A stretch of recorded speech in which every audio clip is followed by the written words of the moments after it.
Kerala story 2 കഴിഞ്ഞ ദിവസമാണ് തിയേറ്ററിലെത്തിയത്.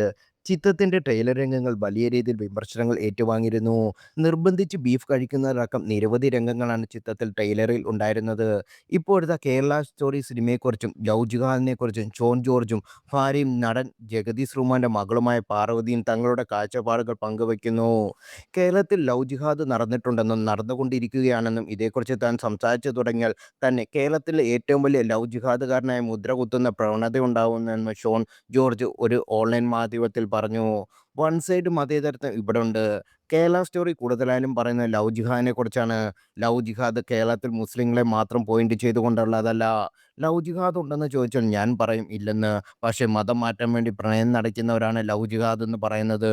അതുമാത്രമല്ല അതിനുവേണ്ടി രാജ്യവിരുദ്ധ ശക്തികളുടെ പണം പറ്റുന്ന കുറേ സംഘടിത ശക്തികൾ കേരളത്തിലുണ്ട്. പ്രേമിച്ച് കല്യാണം കഴിച്ച ശേഷം ഭർത്താവിൻ്റെ മതത്തിലേക്ക് മാറ്റി. അതൊന്നുമല്ല ഇവിടുത്തെ വിഷയം.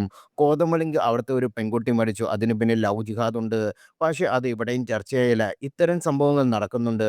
അതിനെക്കുറിച്ചാണ് കേരള സ്റ്റോറി സിനിമ സംസാരിക്കുന്നത്. സീതാദേവിയെ നഗ്നയായി ചിത്രീകരിച്ച എംഎസ്എഫ് ഹുസൈൻ അവാർഡ് കൊടുത്ത നാടാണ് കേരളം. അന്ന് എല്ലാവരും പറഞ്ഞു അത് ആവിഷ്കാര സ്വാതന്ത്ര്യമാണെന്ന്. സീതാദേവിയെ നഗ്നയായി ചിത്രീകരിക്കുന്നതാണ് ആവിഷ്കാര സ്വാതന്ത്ര്യം. അങ്ങനെയുള്ള ആളുകൾ എന്തുകൊണ്ട് കേരള സ്റ്റോറിയെ ആവിഷ്കാര സ്വാതന്ത്ര്യമായി കാണാൻ കഴിയുന്നില്ല? കേരള സ്റ്റോറി ഞാൻ കണ്ടിട്ടില്ല. സമയം കിട്ടില്ല.